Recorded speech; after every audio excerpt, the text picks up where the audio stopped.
यह महाविश्व अजस्र स्पंदन का समाहार है।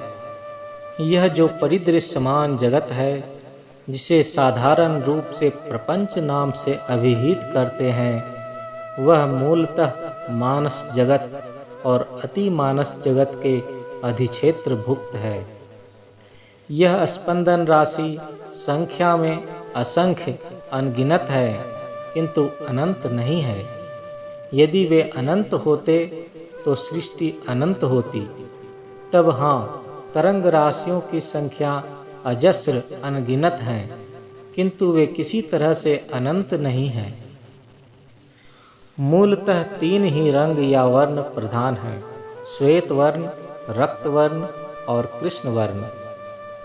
श्वेत वर्ण है सत्व गुण का द्योतक, रक्त वर्ण रजोगुण का द्योतक है तथा कृष्ण वर्ण तमोगुण का द्योतक है।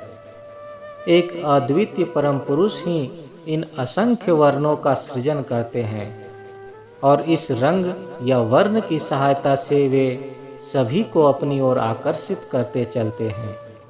यदि आकर्षण नहीं रहता, तब यह सृष्ट जीव जगत उनके अस्तित्व माधुर्य का उपभोग नहीं कर पाता।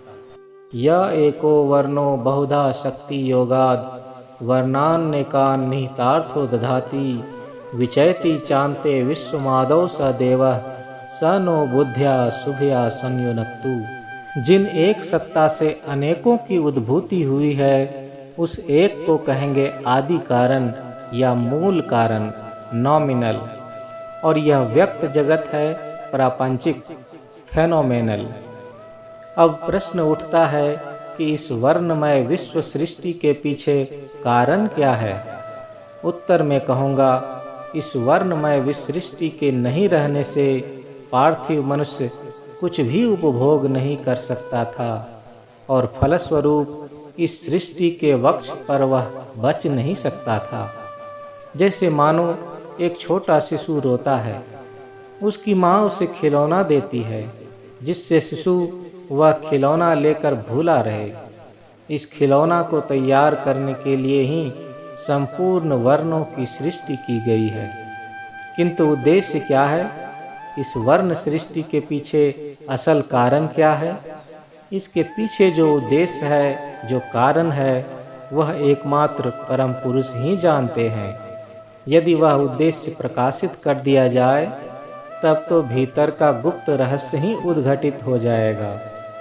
फिर इसके पीछे अंतर्निहित भाव क्या है?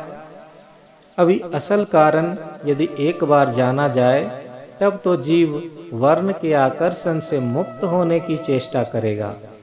तब सृष्टि के पीछे वर्ण राशि को लेकर वह वैसे मत रहने की चेष्टा नहीं करेगा।